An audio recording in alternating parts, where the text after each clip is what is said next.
Well, hello and welcome back to Read Becca. It's time once again for my weekly chatty catch-up on everything I've read, everything I'm currently reading, and everything I'm looking forward to reading. And I will preface this all with, I'm very tired and I'm not sure I'm quite coherent.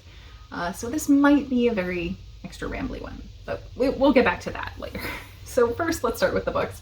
Number one finish was Going Postal by Terry Pratchett, the first Moist von Lipwig subseries book in the greater Discworld series. And I was rereading this because it is a perennial favorite. And this is following the character Moist von Lipwig, obviously.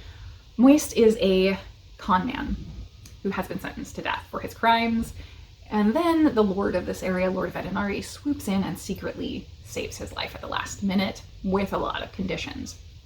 The main one being that, oddly, he is pressed into service to Lord Vetinari to go work on getting the post office running, because the post office has just completely derelict. It's run down, it's no longer functioning, it's just full of abandoned letters and pigeon poo, basically. And mainly, this seems to be in competition with the clacks as the reason for doing this, because the clacks is sort of a means of sending text messages from a series of towers, more or less. But there's a lot said there about corporate greed and things that are very familiar to those in modern day, where effectively, like, the clacks doesn't have the best business practices and often doesn't upkeep maintenance, doesn't have safety measures for working conditions, a lot of those things. And so the post office potentially is going to be, if it can get running, in competition with the clacks. And Moist steps into this and finds just a maze of bureaucracy. And so on top of the sort of corporate greed commentary, we have a lot of commentary on the complexities of government bureaucracy. Kind of beginning from a wonderful place where there is a character, Junior Postman Grote, who has been a junior postman for decades because the post office has not been functioning for a very long time.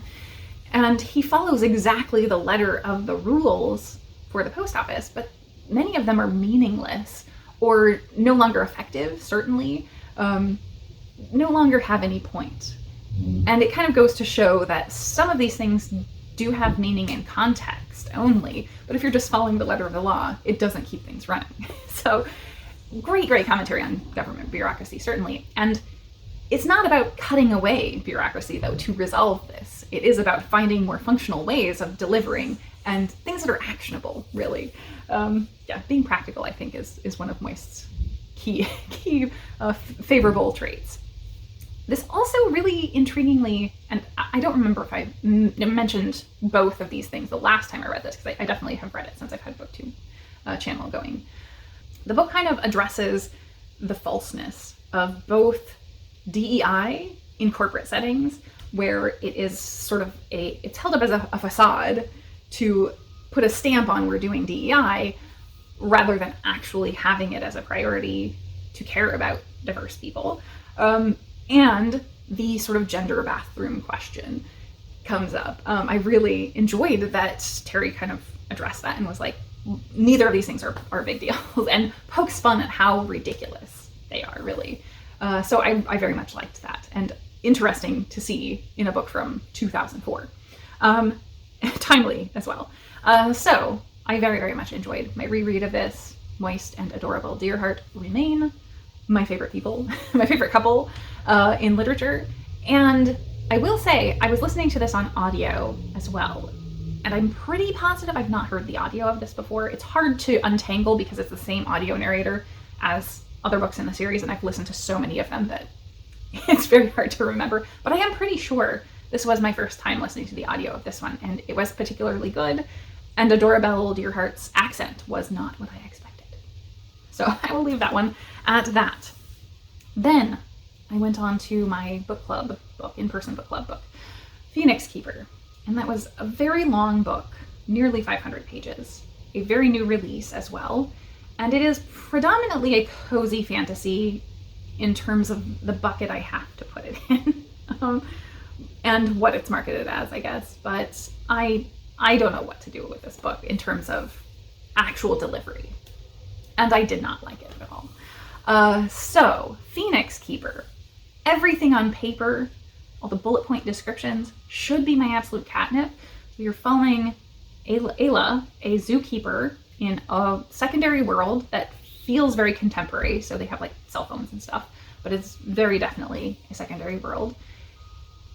And she's a zookeeper with a zoology degree in magical beasts. So her zoo is all things like phoenixes and different types of dragons, stuff like that. A kelpie who is very carnivorous. Yeah, it's really, really cool ideas. And that all sounds fantastic and perfect for me. But in the delivery, she is supposed to be this woman who is mid-20s. She's out of college, obviously with a higher education degree.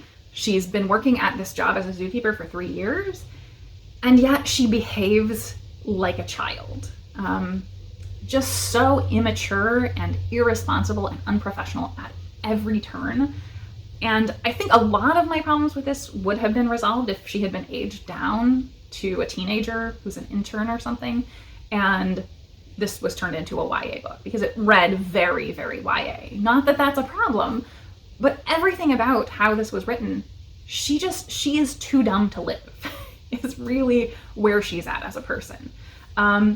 So I did not like that aspect, just from the character perspective, for the entire book.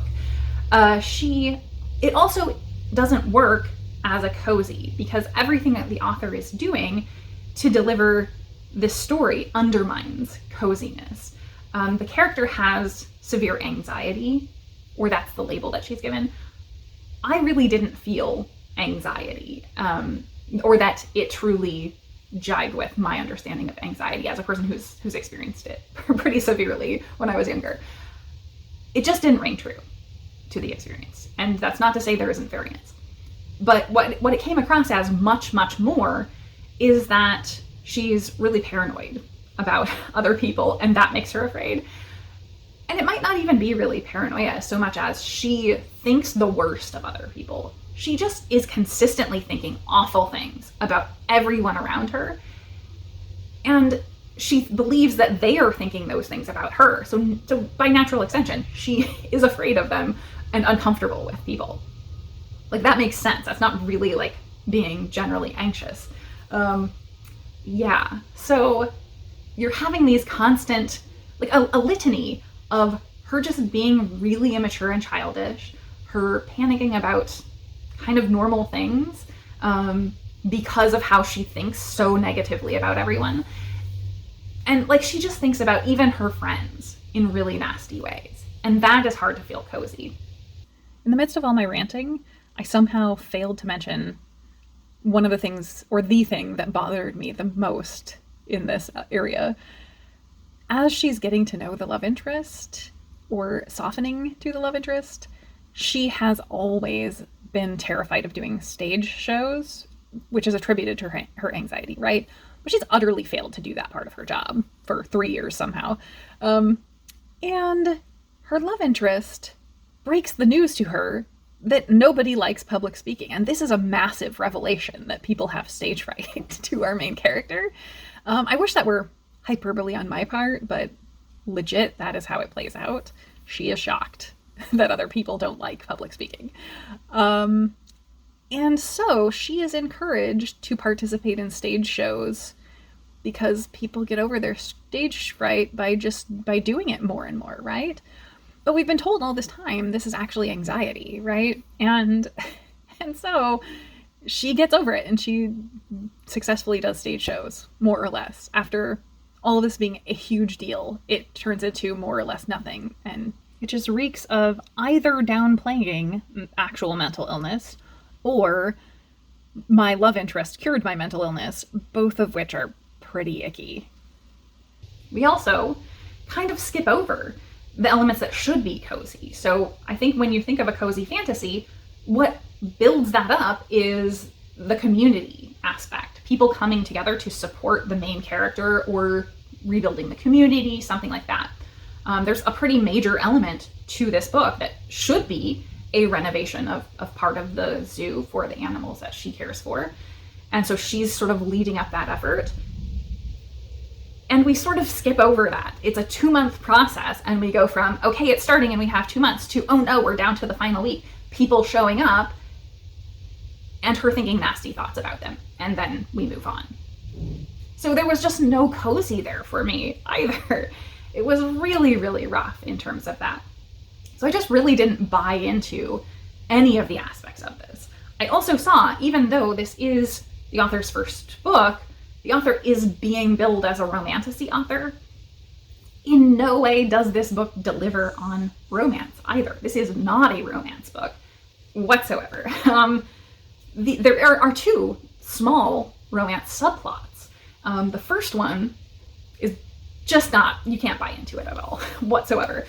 She thinks the person is a hunk, basically, is the entirety of it. And as soon as she has a conversation with him, there's no interest and she just is trying to escape. Like, that's not a romance. And then later on, there is an additional romance that is kind of the primary romance of this, but that doesn't even really materialize as a romance until very close to the end of the book. And by that point, she has thought so many nasty things about this person and felt so awful about them. I did not want them to be together. So I was not rooting for the couple at all.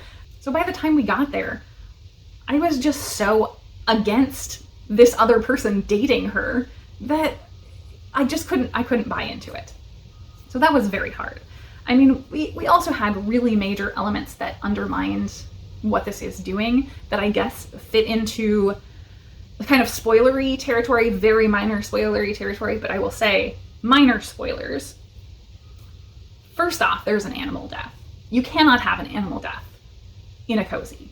And I don't think it's a spoiler because it only exists in 2 moments. One, when the fact that this is a very aged animal is present, and the other, when the love interest is mourning the animal because it has now died, and our main character realizes, oh my gosh, she is a human being with thoughts and feelings.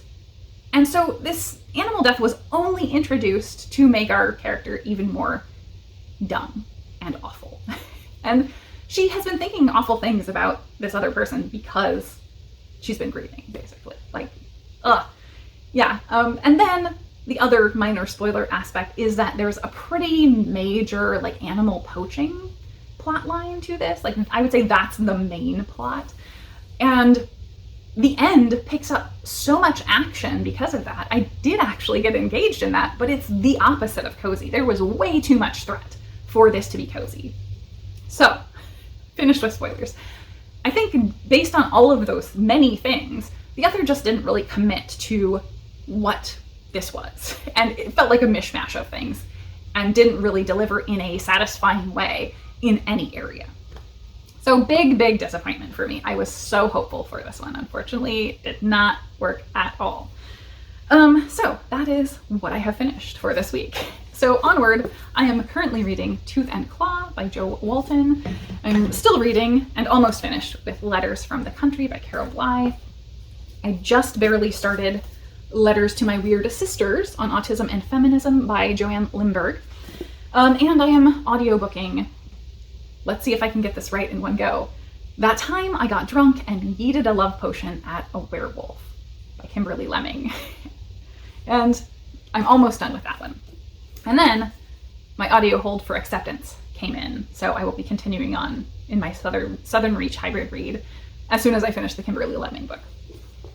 So I think that's it for books. We did it, success. And that was somewhat coherent, I think. Onward to what I watched this week. I had a couple of things that I finished. The first was, I hadn't realized it was a movie, but it was a movie, A Woman of the Hour, starring Anna Kendrick. And it's a kind of historical set in the 70s, I think. Starring Anna Kendrick as a woman who is kind of a struggling actress. And she goes on The Dating Game, famous American dating show from that time period. And she does it just kind of for exposure, right? So we're seeing her life in the lead up to that, but with flashes from one of the men who is on the dating game as well. And you know pretty much right from the beginning that he is incredibly insidious and is a serial killer. So I loved the way this was delivered, and I think it was directed by Kendrick, so she had her hands all over how this was delivered and did a great job, I think. There's such a story of victims not being believed here that is told in such a really respectful way, I think, that centers a woman's experience of this rather than centering the criminal. And I really, really like that. So it was very compelling to watch, great performances, but kind of a difficult one for sure. And then I also finished Man on the Inside, which was an absolute delight. So this is from the same creator as The Good Place and also starring Ted Danson as well. So bringing those together, it was a lot of people from The Good Place, and not really main characters, I think, but a lot of faces you will recognize, and a couple people from Brooklyn Nine-Nine as well. Very funny cast. But this was so delightful and like perfect for what I want. Like, this is the book I want to read, really. Ted Danson is retired, and his wife passed away a year ago, and he hasn't really gotten over it and moved forward with life. And so he's very lonely and isolated. And his daughter, adult daughter, is kind of annoyed with him. And so she tells him he needs to find something to do, like a hobby or a job or something. And he starts looking and finds a private investigator who is looking for an elderly gentleman to go to the inside of a retirement community to investigate a theft for one of her clients whose mother lives in the retirement community. And so he goes, and he's not trained, so it's a little bit full of foibles, but it was absolutely delightful. I really loved it, and the sense of humor is spot on similar to The Good Place, so same sort of vibe. Really fun, and it sounds like they're making a second season of it now, so I am absolutely on board with that. I enjoyed it so very much. I think if you took my recommendation and watched Thelma earlier this year, this has a quite similar vibe, I think, but this is a whole series. So that's probably going to be one of my favorite shows of the year already. So I loved that one. Other than that, I think that's all in terms of things I finished. I'm still going on my Project Runway binge though. So that is remaining in progress. And I think that is all other than the catch up on why I am so tired. So I will turn around the camera so you can see. There's Annabelle. And she is an absolute sweetie, but a little bit of a handful. So back to me, raising the camera. Okay, so Annabelle is a foster, and she came to me because I have in the past reached out and said I could do short-term fosters, but they have to be cat-friendly. And the shelter that I foster cats for also has a dog side. And they have been completely full up. All the shelters in the area, certainly, and I think pretty much everywhere, are very overloaded with dogs right now. So they're overwhelmed, and they need to get some people out, dogs out. So I checked what they had, and Annabelle is the only one who is not a large dog and who seems to be pretty cat friendly. So I got her yesterday and knew there were some issues, and that's why she's been there for quite a while. So she probably is not going to work long term. So I will have to deal with this only short term, but she has extreme separation anxiety. So that is not great, because as a result of having to keep her pretty separated from my cats, she's not totally cat friendly. She seems mostly indifferent, but she has a pretty strong prey drive. So not a great situation. We're keeping the areas separated, so my cats are safe and everything, not anything to worry about. But it's not something I would want to put them through long term either if she's not completely safe. So we're gonna manage. I spent a couple of hours working with her to accept the crate, because she hasn't really been crate trained, and she hasn't had a stable situation really. It sounds like she's been kind of in and out a couple times to the shelter. And unfortunately she had a very stable home and was surrendered because her owner got pregnant, and she's not child friendly. So that is extra tough. She's territorial, so she's not friendly for other dogs. Yeah, so I was a pretty good fit, but the combination of separation anxiety and my having cats, so she can't be with me at all moments, because I have to keep them separated from her, is really hard. So dealing with the crate, I wound up just sleeping on the floor with her so the cats could have the bedroom, because that was the best solution basically for last night. I probably will do that again tonight and then work toward something else later this week.